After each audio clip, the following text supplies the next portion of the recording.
historia no contada. Programa de investigación y divulgación histórica. Investigaciones realizadas con pruebas documentales, testificables y monumentales. La historia que no está escrita en los libros oficiales.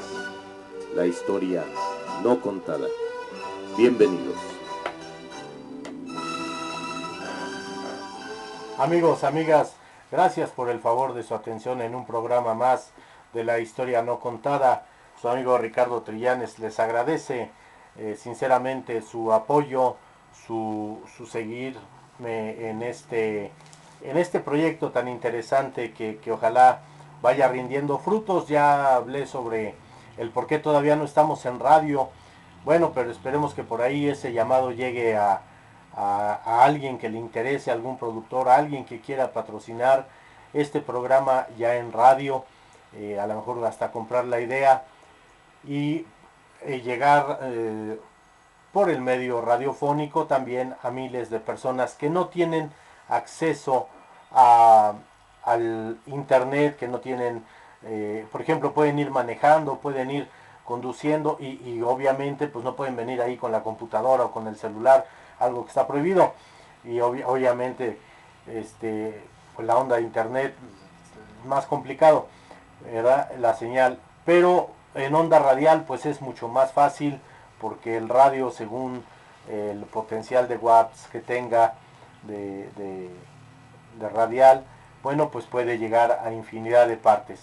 Amigos, el programa de hoy, lo que había yo prometido, una carta personal de la emperatriz de México, Carlota, al un señor de apellido Bureau o Bureau.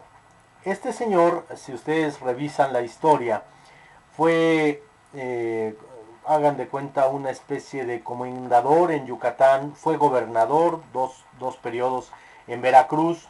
Al parecer él era de Veracruz, era originario de por allá, pero a él se le confía, por este documento, se le confía el cuidado al parecer un orfelinato, una casa especial, una casa hogar para niños, y el cuidado del primer museo de antropología e historia que crea el emperador en Yucatán. Voy a leer la carta es en un papel muy sencillo, en la parte superior está repujado con el lado izquierdo dos tondos, dos óvalos. En uno está el león de Bélgica y del otro lado está el águila mexicana esplayada coronada. Están recargados los dos tondos, precisamente dando a entender ese matrimonio, esa conjunción que hay de las dos casas. La real de Bélgica, porque es una carta personal de la emperatriz, y obviamente la casa imperial de México, porque ella es la emperatriz de México.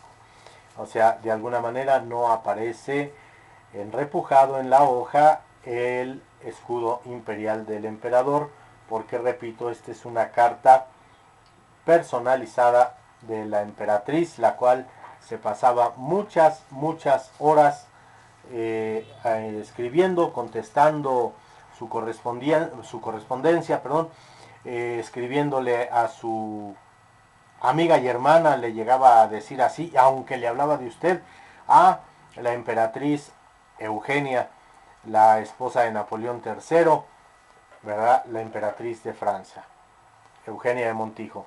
Y dice así: señor Bureau, me he decidido con mucho interés de su último informe, fecha 8 de junio, y de los documentos que lo acompañaban. Y no dudo que el emperador preste siempre toda la ayuda que fuera posible y necesaria.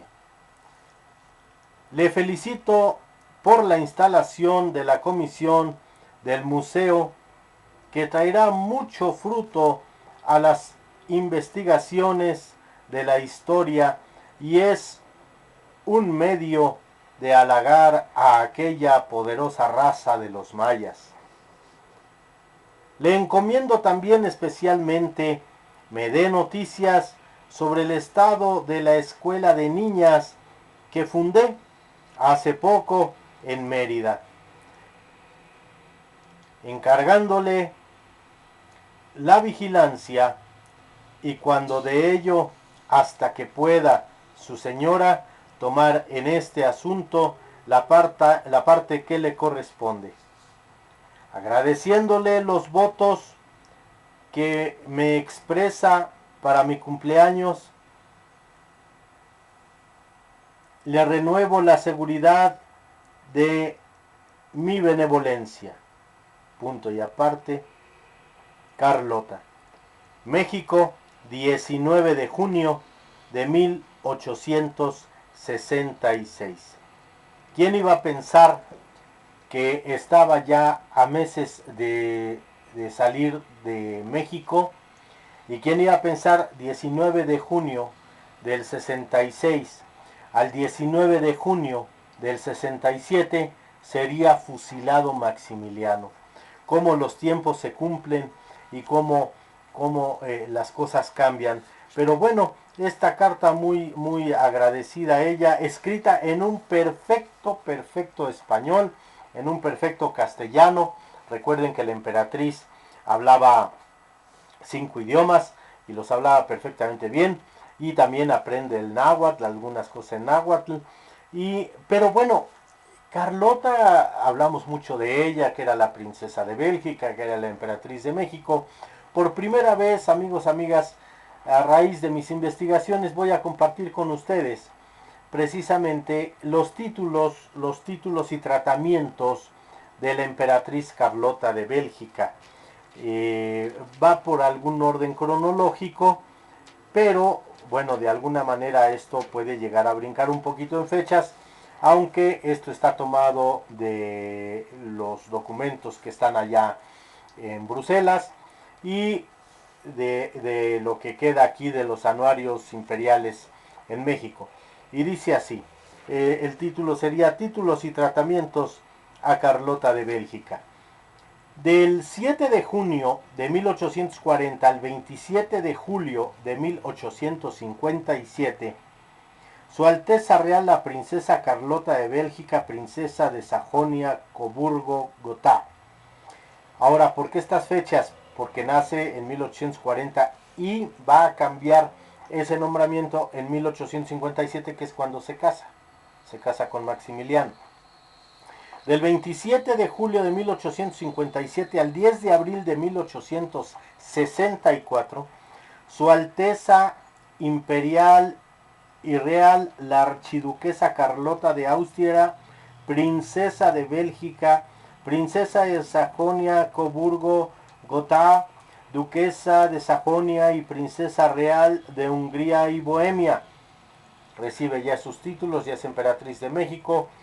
Se ha casado ya con Maximiliano de Habsburgo, entonces la casa de los Habsburgo, la casa de Austria, la reconoce también con un nombramiento. Y después, bueno, porque el 10 de abril del 64, ya cuando están aquí en México, que es cuando se crea la Orden del Águila Mexicana, bueno, esa va a ser un año después, pero el 10 es muy importante, el 10 de abril siempre para los emperadores.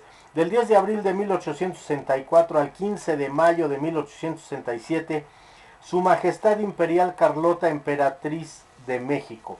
Del 15 de mayo de 1867 al 19 de enero de 1927, que es cuando muere, el 19 de enero del 27, Su Majestad Imperial la Emperatriz Carlota de México. Ella fallece en el castillo de Bouchot, en Bélgica, el 19 de enero de 1927. Tenía influenza y la influenza, ella muere por una neumonía causada por esta influenza. Sus padres fue Leopoldo I de Bélgica y su madre fue Luisa María Teresa Carlota Isabel de Orleans. Su mamá tenía que ver también con las casas reales de Francia y de España. Maximiliano y Carlota fueron coronados el 10 de abril de 1864, por eso les decía, el 10 de abril siempre es muy importante. Al año es cuando el emperador Maximiliano crea la Orden de San Carlos y la Orden del Águila Mexicana, el 10 de abril de 1865, conmemorando un año de su coronación en México, que fue el 10 de abril de 1864. Esta coronación se lleva a cabo en la Catedral de México. Entonces, bueno, ya hemos hablado del hijo de la emperatriz, por ahí en algún otro programa, héroe de las dos guerras, Maxim Bayham, que es el que se le atribuye ese hijo de una relación supuestamente donde tienen relaciones por en el Valle de Chalco, el que fue su jefe de escoltas, el mariscal Van der Smisser, ¿verdad? Bayham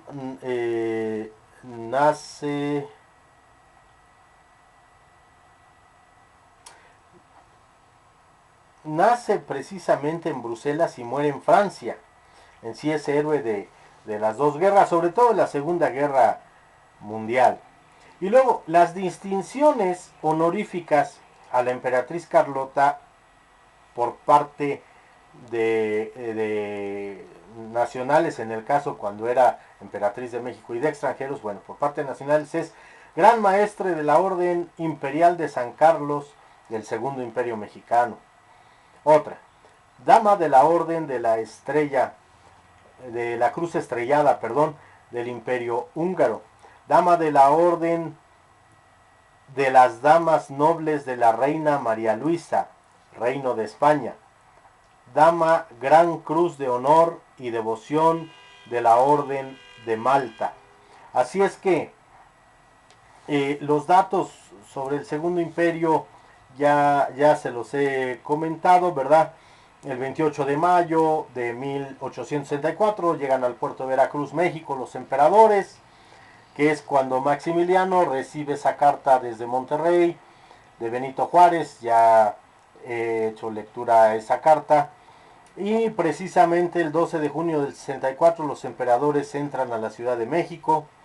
Carlota sale de Chapultepec hacia Europa el 8 de julio de 1866 y llega a París, Francia, el 9 de agosto de 1866. Según el padre del hijo de Carlota, es por Europa Alfred van der Smisser, y por parte de México, porque queda esa duda histórica que no nos consta, es el oficial mexicano Feliciano Rodríguez. De igual manera el hijo de ambos, de van der Smisser o de Feliciano Rodríguez, que tiene más fuerza en esto de lo del hijo, supuesto hijo de la emperatriz, pues es van der Smisser, se llamó Maxim Bayham. Carlota se entera de la muerte de Maximiliano el 14 de enero de 1868. Se lo informan porque al día siguiente ya no sabía que había muerto, porque al día siguiente llegan los restos del emperador a Austria, a toda Europa se entera, y habían sido embarcados vía Veracruz el 26 de noviembre de 1867 y transportados en la fragata Novara de bandera austriaca.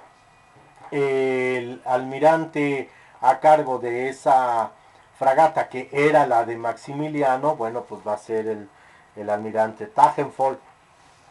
Tagenfol es quien denuncia ante Benito Juárez al doctor Licea, que se le acerca a Licea y le ofrece precisamente parte de la sangre, parte de las barbas, parte de los órganos del emperador en venta como reliquia del emperador. Esto a Tagenfol se le hace una aberrante, una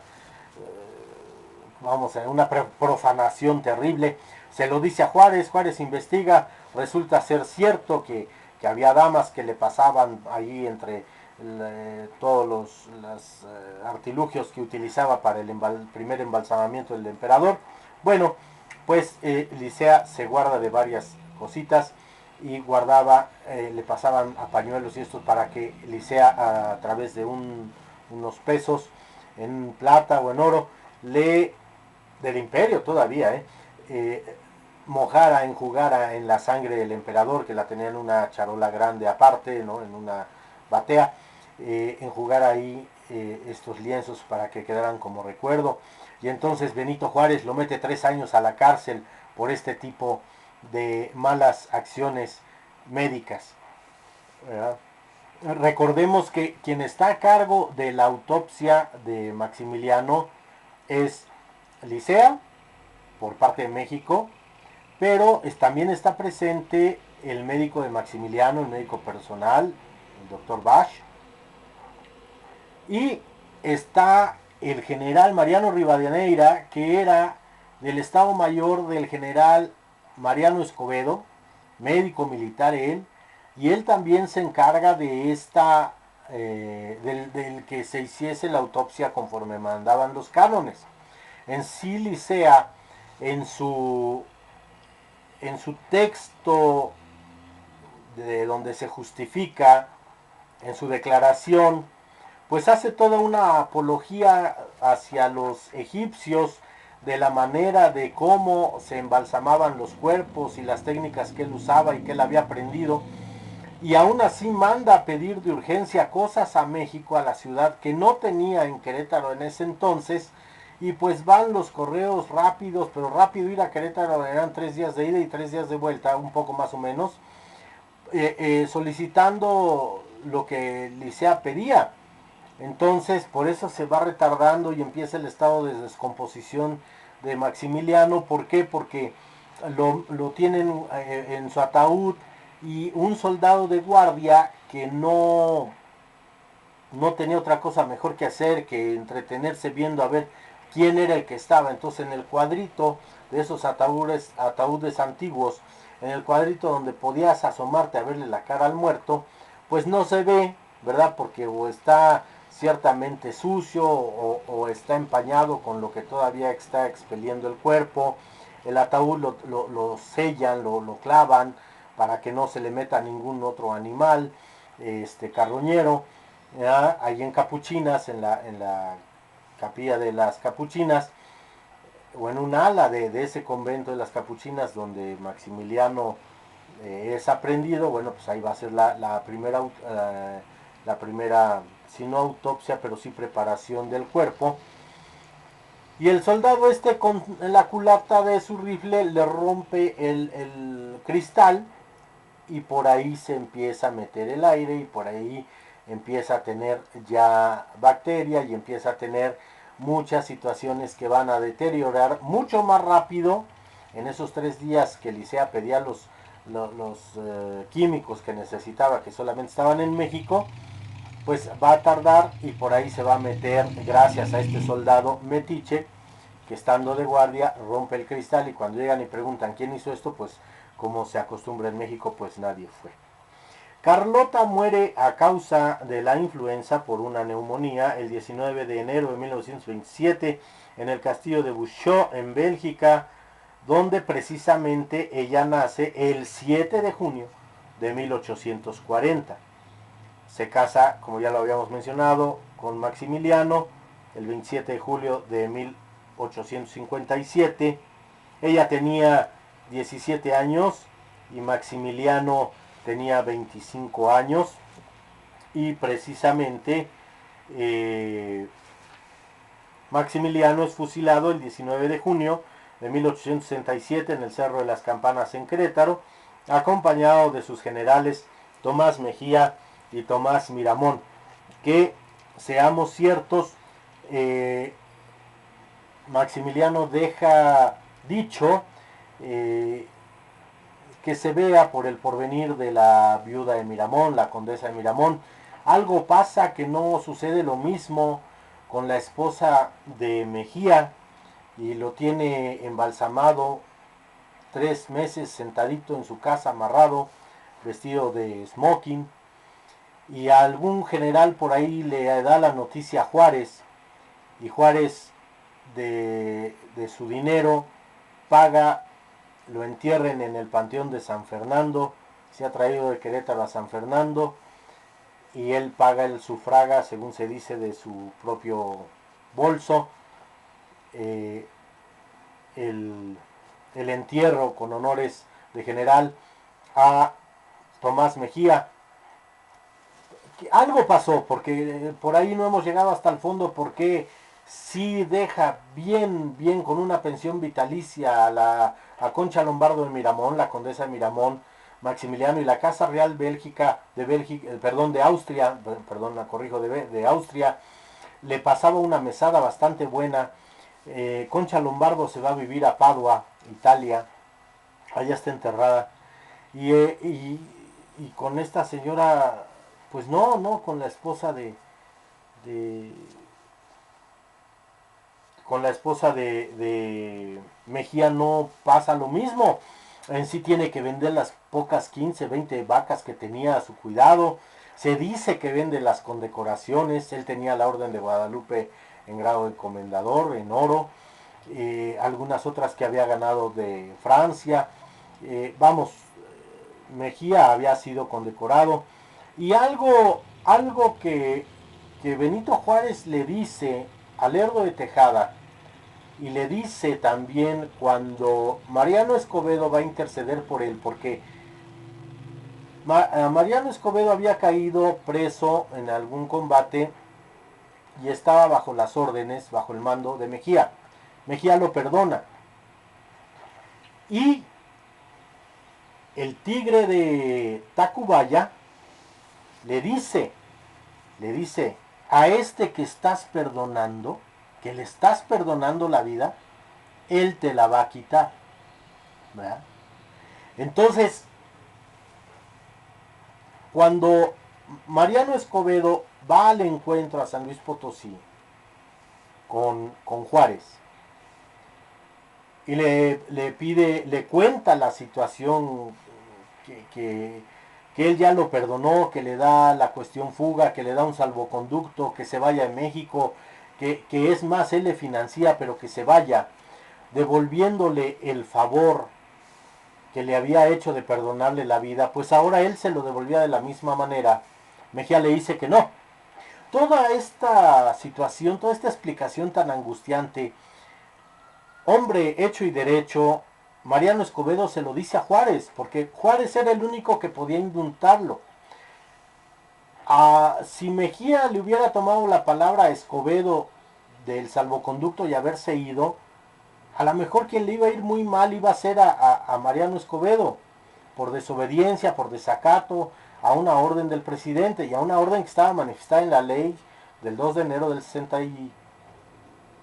64, si mal no recuerdo. Entonces, Juárez lo único que le dice a Escobedo, dice, ¿y sabe usted, general, por qué el general Mejía no aceptó su ofrecimiento de irse? Dice, no, señor presidente, ¿por qué fue? Dice, porque es indio, igual que yo. Y si es un indio hecho y derecho, es un indio que es fiel y leal a sus convicciones, que es fiel y leal a sus ideales y a sus creencias. Cúmplase la orden. Pues con todo el dolor de su alma regresa Escobedo a la ciudad de Querétaro a cumplir la orden de ser pasados por las armas Mejía, Miramón y Maximiliano. Y quien le dijo esa palabra de a este que está salvando te va a matar, algún día te va a matar. Como fuera, en combate, fusilado, como fuera, pero le iba a quitar la vida. El famoso que acabo de mencionar, el famoso tigre de Tacubaya, o le llamaban también el carnicero de Tacubaya porque ahí vivía, Leonardo Márquez. Leonardo Márquez era un tipo con tanta esfachatez que tenía 2 horas Maximiliano de haber sido muerto, fusilado, porque fue a las 7 y 10 de la mañana el fusilamiento en el Cerro de las Campanas en Querétaro. Y él aquí en Palacio Imperial de México, en Palacio Nacional, estaba todavía entregando la orden a nombre del emperador, la orden del Águila Mexicana, a algún extranjero, porque sabía Márquez que venían sobre de él. El ejército iba a entrar, ya comandado por Porfirio Díaz, custodiando al presidente Juárez, y Márquez tenía que buscar el exilio a como diera lugar. Bueno, pues había todavía esas condecoraciones, y había que entregarlas. Así las cosas, amigos. Y bueno, pues ya en algún momento, por ejemplo, la Casa de Austria, hablando de Maximiliano, la Casa de Austria es la tercera en el mundo y se sabe de padres e hijos quiénes fueron con exactitud sus antecedentes, sus antecesores. Existen dos familias, como ya lo había comentado, una italiana y otra en Escocia, que superan a los Austria por 60 años de antigüedad. Habsburg, Habises en alemán halcón, el castillo de los halcones quiere decir Habsburgo, poblado de Zurich en las montañas que hoy en día son Minas, después pasó a los Habsburgo, en español Habsburgo, a los Habsburg y después a los Habsburgo. Bueno, y Concepción Sedano, ya para concluir este programa que he tratado de incluir por una carta muchas situaciones curiosas del Segundo Imperio. Concepción Sedano, mejor conocida como Concha, como la India Bonita, esposa del jardinero de Olindo, en Apatzingán, junto a Cuernavaca. A los 16 años llega a Apatzingán a trabajar. Al parecer, sus padres fueron Ignacio Sedano y María Ana Leguizano. La madre de ella radicaba en Pachuca y le hacía la herbolaria, sabía cuestiones de tés y de cuestiones de herbolaria, era como una curandera, por decirlo así. Y ahí, ahí nace el hijo de Maximiliano el 7 de agosto de 1866. Este hijo se llamará José Juan Julio Román de Jesús Sedano Leguizamo, y el 10 de octubre de 1917 muere fusilado en París, Francia, acusado de ser doble espía a los 57 años de edad. En ese mismo lugar, días antes, si no es que algún mes, 1 o 2 meses antes, muere también ahí donde matan a José Sedano, abreviado, muere precisamente Mata-Hari, esta bella mujer de bailes seductores que va a cumplir su función de doble espía, de doble agente. Ya en algún momento hablaremos con profundidad sobre José Sedano. Amigos, amigas, gracias por el favor de su atención. Espero haya sido de utilidad todos estos datos que no están todavía en algunos libros. Espero pronto publicarlos con la ayuda de ustedes. Y bueno, pues esta es la historia no contada. Su amigo Ricardo Trillanes se despide deseándoles que la pasen lo mejor posible en compañía de los suyos. Gracias, hasta la próxima.